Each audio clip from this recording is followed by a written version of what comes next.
Queridos amigos de la radio, como sabéis he estado firmando en la Feria de Madrid.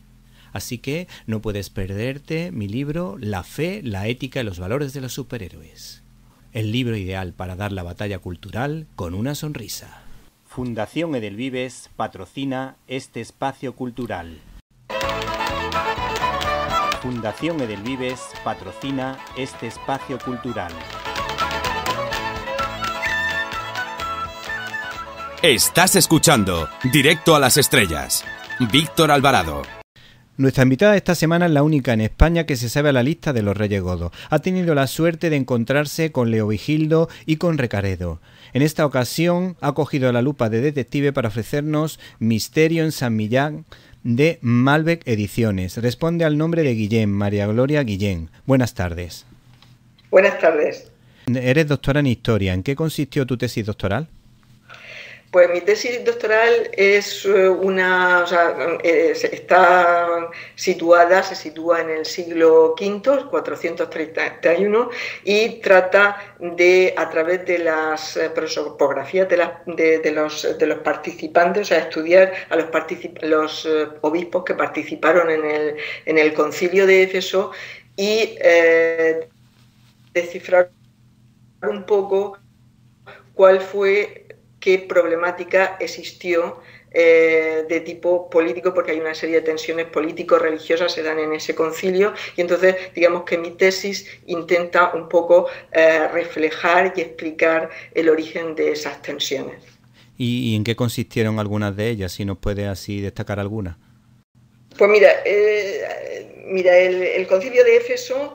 en el concilio de Éfeso, el problema principal del concilio de Éfeso era que Nestorio, que era el patriarca de Constantinopla, había predicado que María, la Virgen María, no era madre de Dios, sino, que no se la podía llamar madre de Dios, porque ella era una persona humana y entonces pues no se la podía llamar madre de Dios, y entonces eso naturalmente es criticado muy fehacientemente, pues tanto no le gusta a muchos obispos, ni a Roma, ni al obispo de Roma al patriarca de Roma en aquella época, ni tampoco surgen, digamos que se forman como dos bandos, uno que apoyarían a Nestorio dentro de todo lo que es el orbe de los patriarcas de los patriarcados de la época, de la iglesia de la época. Unos apoyarían a Nestorio, serían y luego y los otros que estarían en contra, por así decirlo, de Nestorio. Entonces el emperador, porque en aquella época no convocaba los concilios, no los convocaba el Papa, sino que los convocaba el emperador convoca un concilio, que es el concilio de Éfeso, que no se resuelve en un año ni en dos, sino dura prácticamente del 431 al 434. Digamos, tiene ahí una fase de resoluciones y de cosas, de convencimiento y de acercamiento y de separaciones entre los obispos, y al final pues se soluciona, ¿no? Se condena a Nestorio. Pero ya te digo que hay una serie de tensiones de tipo, y luego también hay una serie se ven reflejadas también otra serie de problemas pues de tipo administrativo político que serían, digamos, en aquella época pues existían diferentes patriarcados, es decir, existían 5 patriarcados en la Iglesia, patriarcado de Roma, el patriarcado de Constantinopla, el patriarcado de Alejandría, el patriarcado de Antioquía y el de Jerusalén, que en esa época se estaba formando y que dependía de Alejandría y quería independizarse. Y digamos que los obispos, apoyando a uno o a otro, pues en este tema, digamos que allí reclaman su independencia del patriarcado de Alejandría, por ejemplo, ¿entiendes? Sí. Hay muchos más problemas. Sí. Y mientras preparaba una de tus tesis, o mientras recibiste una beca en Alemania, me llamó la atención que preparaste un proyecto sobre Bizancio, pero relacionado con la historia de la medicina. ¿Nos puedes dar algún Bueno, detalle? yo no lo preparé, yo participé, Sí, yo sí, fui, participaste. colaboré con la cátedra de historia, o sea, porque era, o sea, me lo ofreció el catedrático Sí. y entonces pues participé o sea, como colaborador científico en ese proyecto.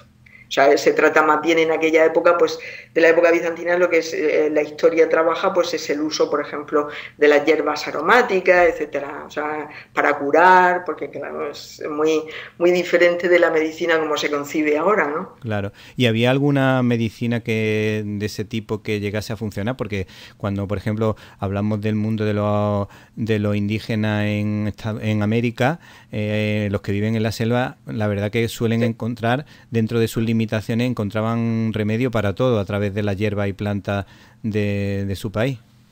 Sí, bueno, aquí era una mezcla entre la medicina y también digamos, el uso de las hierbas como cosmética, ¿no? Sí. Pero el proyecto, pero porque era de todo y ir viendo eso. Yo no te puedo decir, o sea, no me acuerdo ahora mismo en concreto si Sí, había una hierba en sí, concreto que fuera, pero vamos, se conocen, hay muchas hierbas aromáticas que se conocen desde el mundo romano ya, o sea, el tomillo, el romero, o sea, hay una serie de hierbas que están ahí, que se están usando, las están usando así, por así llaman los curanderos, ¿no? sí, De época romana, de época bizantina. En el mundo bizantino y en el mundo ya cuando el imperio romano se hace cristiano, pues digamos bueno, que hay una cierta reticencia a aceptar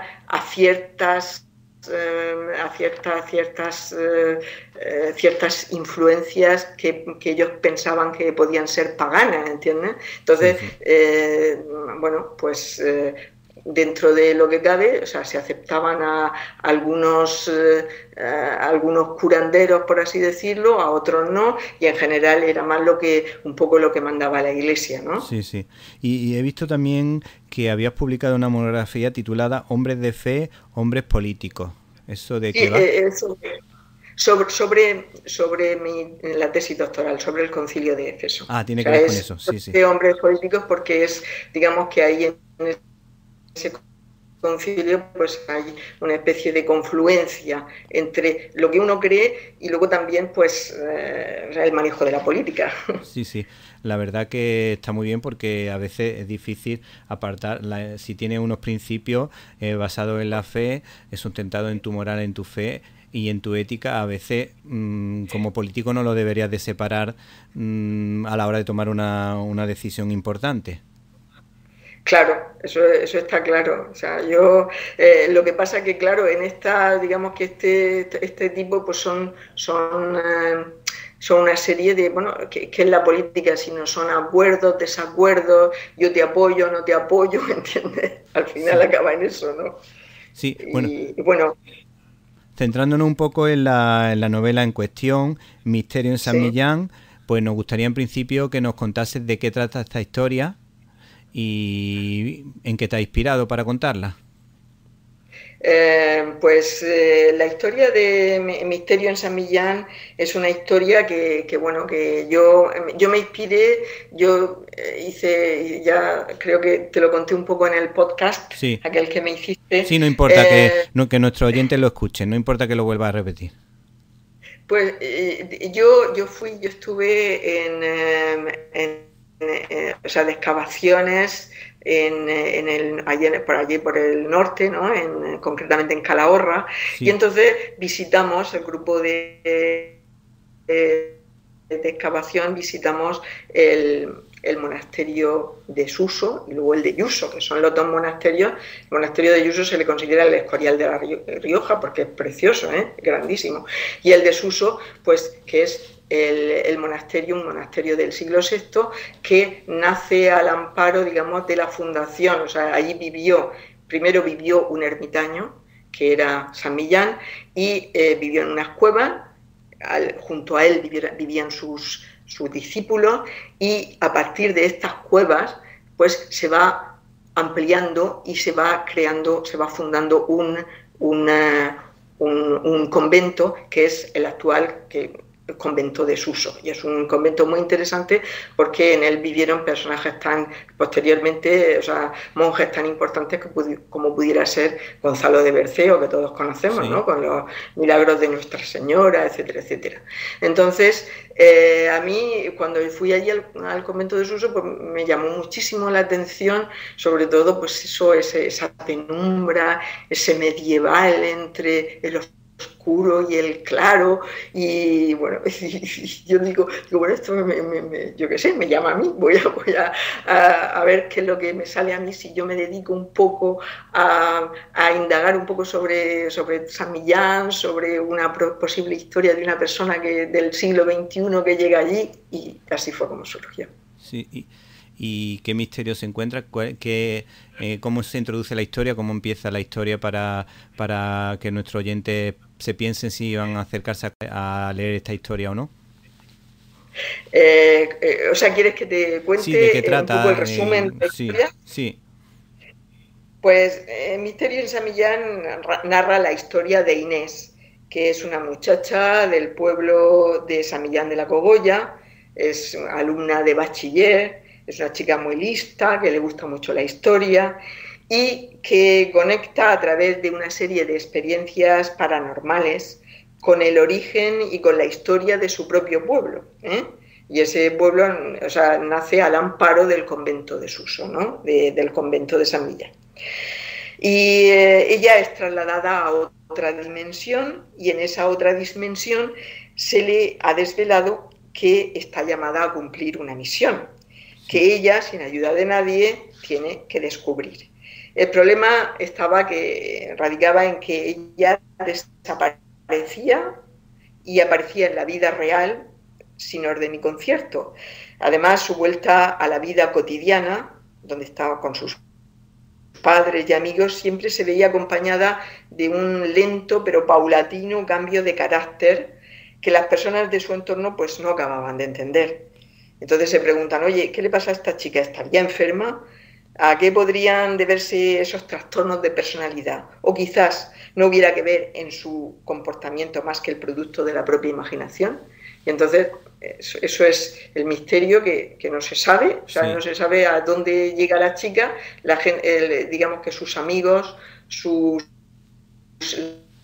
la gente que la rodea, la ve extraña, aparece, desaparece, no saben lo que le está pasando, y bueno, y entonces pues bueno, pues a partir de ahí pues se desarrolla toda la historia, que en fin no te voy a contar el final, sí, porque y lo podemos relacionar lo podemos relacionar con una novela de corte fantástico, o que mezcla la realidad con ficción, o que es una especie de Regreso al futuro como la película de Michael J. Fox, pero en otro estilo. Pues la novela es una novela que, bueno, ya te lo he dicho, es una novela de ficción histórica. Y eso es, yo lo digo así porque el relato de Inés, de sus familiares, de sus amigos, se filtra, por así decirlo, en la historia real de la época, cuyos personajes están representados por el santo, por San Millán y sus discípulos, ¿no? Sí. Luego, que sea un viaje al pasado, no sea, yo diría que se podría decir sí y no. ¿Por qué? Porque Inés, es verdad que Inés, al sufrir esa serie de experiencias, pues conecta con ese mundo de antaño, pero ella no se queda de forma permanente en él, ¿no? Ella vuelve siempre a su mundo real, ella va y vuelve, ese mundo que representan sus amigos y sus familiares. Y luego, de otra parte, como ya te he dicho antes, ese mundo real tampoco acaba de reconocer a Inés, porque cuando vuelve ha cambiado, ¿entiendes? Y entonces ven en ella cambios que no acaban de entender. Y yo diría que Inés se convierte algo así como una especie de unión entre el presente y el pasado, ¿no? Sí. O sea, ella va del presente al pasado, del pasado al presente, pero no se queda. Por eso no puedo decir que sea un viaje donde me quedo. Se han escrito muchas novelas, ¿no? También de viajes al pasado, pero el personaje se queda, ¿no? El personaje, pues, pero esta es un ir y venir y que, bueno, y que digamos que el pasado influye en el presente y el presente influye en el pasado, ¿entiendes? Sí. O sea, es como una especie de confluencia la que está. Y cuando has ido preparando este libro, ¿qué descubriste de interesante en la figura de San Millán o de alguno de sus discípulos? ¿Qué hicieron, qué cosas importantes hicieron estas personas o por qué te han llamado la atención la labor del monasterio en el que se sitúa la trama? Pues mira, San Millán es uno de los primeros, o sea, es posible que existieran ermitaños antes en España, pero es el segundo, por así decirlo, porque de su maestro, San Felices, también existen fuentes que hablan de él.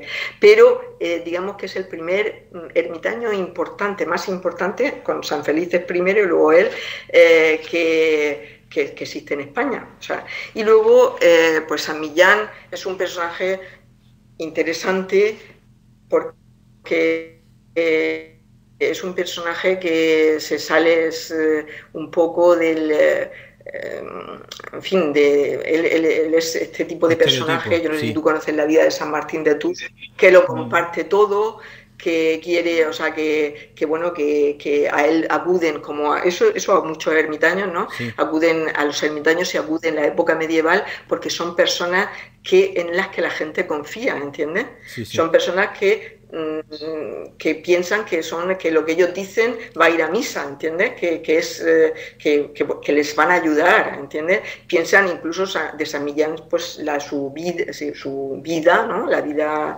de San Millán dice que él curaba a la gente, que él él repartía todo lo que tenía, que él, en fin, una serie de cosas. Entonces me pareció... como un modelo de lo que se entiende como los primeros cristianos que vemos, por ejemplo, en los Hechos de los Apóstoles o en las cartas de San Pablo a los Corintios, por ejemplo.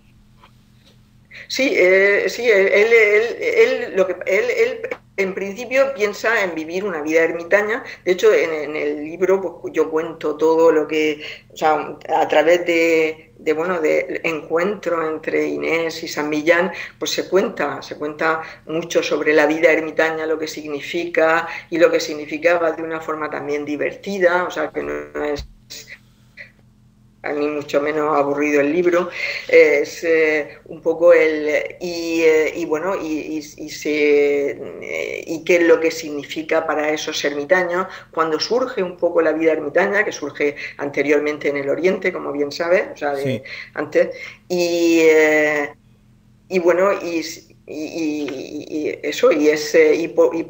de la vida ermitaña, del ermitaño que vive solo, pues poco a poco, porque se le acercan discípulos que quieren compartir con él, quieren ver cómo es la vida ermitaña, pues se van formando los cenobios, que son los primeros conventos que se crearon, ¿no? Que se crearon. Y entonces, pues, este es el origen del convento de Suso, que luego, como el convento se va haciendo más grande, porque hay mucha gente, San Millán se le considera el segundo patrón de España, ¿no? Porque junto a Santiago de Compostela, ¿no? Sí. Porque sí, Santiago, porque él, en fin, la historia, el arte, la literatura, en la historia del arte, en la literatura se representa a San Millán, como digamos, como una figura que apoya la Reconquista, ¿entiendes? Sí, sí. O sea que podríamos decir, en vez de decir Santiago y cierra España, podríamos decir San Millán y cierra España, o casi, ¿no? Pues yo no me atrevería, ¿no? Sí. Pero creo que la gente de Castilla todavía reivindica el título de patrón de España para San Millán, porque en una época determinada, en la época de la Reconquista, sí que tuvo o sea, que sí que se le concedió ese título a San Millán, ¿no? Lo que pasa es que después ya, pues las cosas cambiaron, pero se le concedió el título de copatrono de España. Bueno, todos los días se aprende una cosa nueva, porque este detalle que nos estás contando, a lo mejor muchos de nuestros oyentes que son muy cultos seguro que lo saben, pero por ejemplo yo en este caso pues he aprendido una cosa nueva. Me alegro de contribuir. Sí. Luego me parece muy positiva la historia que cuenta. Si podemos, por poner una comparación, aunque las comparaciones son odiosas, Juan Manuel de Prada estableció una relación entre la princesa de Éboli y Santa Teresa de Jesús, pues, para contarnos cómo era la forma de pensar y de entender de la época, desde dos puntos de vista distintos. Aquí en este caso entiendo que es una novela para un público juvenil o adolescente, por la forma que me lo estás contando.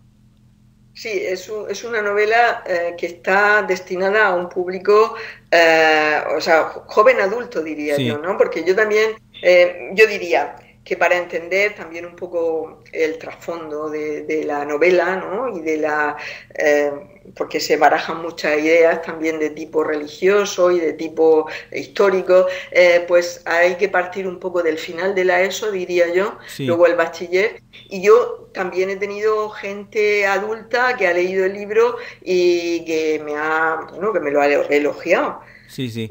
Ahora mismo, no hace mucho, sin ir más lejos, ahora en octubre apareció una reseña del libro en la revista Historia y Arqueología que, bueno, que ensalza la novela, ¿no? Sí, sí. Eso es, yo creo que tiene que, a una persona que es como tú, que eres doctora en historia, que te hayan publicado en esa revista, tiene que ser como una gran satisfacción de que el esfuerzo realizado ha merecido la pena. Bueno, a mí me gusta, o sea, naturalmente, como a todo autor, si se aprecia el trabajo invertido, pues es una maravilla. ¿Qué te voy a decir? Sí, bueno, pues entonces yo creo que en una emisora como la nuestra, donde la historia siempre es uno de los temas más buscados, a veces Sí. incluso por encima del cine, tratándose de un programa de cine, pues yo creo que seguro que esta novela va a ser del interés de nuestro oyente. Además, se deduce que se destacan los valores propios de la cultura, de nuestra propia cultura, la cultura grecolatina y la cultura, por supuesto, judeocristiana, y todos esos valores están resaltados en todo lo que nos estás contando. Y ya por último, si quieres resumirnos el mensaje de esta novela, porque para ti es importante y porque puede ser interesante para nuestros oyentes en una emisora como la nuestra, donde la batalla cultural siempre se da con una sonrisa y con buenos argumentos. Pues yo, si tuviera que resumir, o sea, la novela mi novela de Misterio en San Millán, diría que es una novela que nos traslada a un mundo pasado de la mano del suspense, también de la reflexión y en no pocas ocasiones del humor.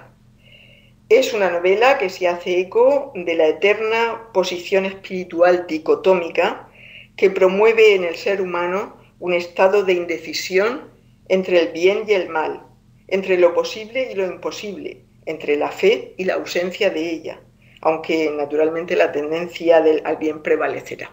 Bueno, y ya por último, como siempre, le pedimos a nuestros participantes, a las personas que hemos entrevistado, que han escrito o publicado un libro, que nos recomienden un par de películas. ¿Con cuál te quedas y por qué? Muy bien, pues yo la verdad es que a mí me gusta mucho el cine en general, o sea que,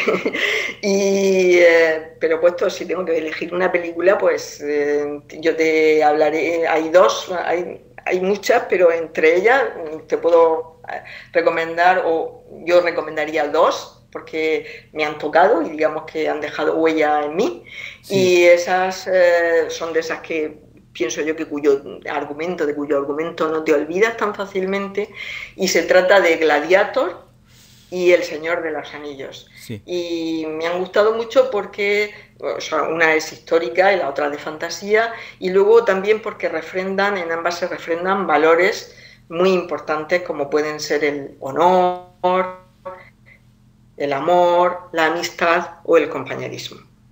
La verdad es que son dos buenas opciones. La primera es de Ridley Scott.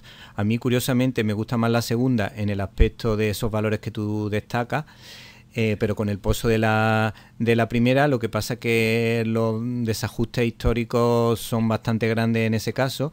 Y luego, por otra parte, El Señor de los Anillos, el mensaje que tiene de J.R. Tolkien, pues impresionantemente bueno, como una especie de alegoría cristiana, y la verdad que yo siempre he tenido mucho cariño por muchos de esos personajes.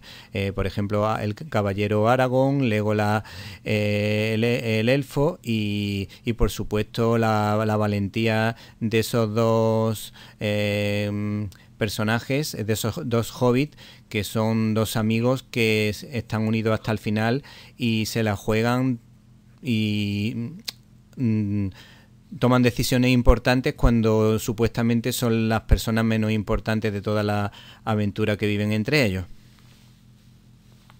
Sí, la verdad es que la primera es verdad, tienes tu razón en que no se ajusta mucho pero a la realidad, pero digamos que pone de relieve una serie a través de un personaje mítico, sí, o sea, no sí. puedes... Máximo, el protagonista. Gladiator, ¿no? Sí. O sea, digamos que te inmiscuye o te sumerge en el mundo de Roma, de Cómodo, que también era una fiera de emperador, como los hay muchos. Sí. y bueno, aunque no se ajuste mucho, pero sí que te cuenta un poco cómo eran los personajes un poco de la época, sí, y qué es lo que se hacía y bueno, sí. Sí, no... Ridley Scott siempre lo que hace muy bien es la ambientación histórica te introduce mucho. Lo que pasa que a veces los diálogos meten conversaciones como si estuviésemos en los años 80 o los años 90 que no vienen a cuento. Esa es la sensación que uno tiene cuando ve una película de Ridley Scott, porque yo me envolví perfectamente en la historia de Gladiator, pero lo único que me desencajaba, sobre todo en esta segunda parte, era alguna frase, digo, pero si es que esto parecen colegas del Bronx hablando entre ellos. Sí, eso es verdad, eso es verdad. Sí. Pero bueno, que son películas que te impactan y bueno, desde el punto de vista histórico. Y El Señor de los Anillos, la verdad es que es una saga estupenda, ¿no? Con todo el trasfondo y todo lo que hay detrás, el trasfondo también histórico, ¿no? Que se pueda ver detrás y todo, que es muy interesante. Sí, porque está basada en la... Aunque sea de fantasía, pero lo que quería decir el autor... Todo. Sí, no, y además que él se basaba en la mitología nórdica y a través de la mitología nórdica pues supo ofrecer un punto de vista muy especial para una historia de corte fantástico, como tú comentas. Sí. Bueno, Gloria, pues nos ha encantado tu presencia en nuestros micrófonos y recomendamos a nuestros oyentes la novela Misterio en San Millán de Malbec Ediciones. Muchas gracias. Muchísimas gracias a ti también.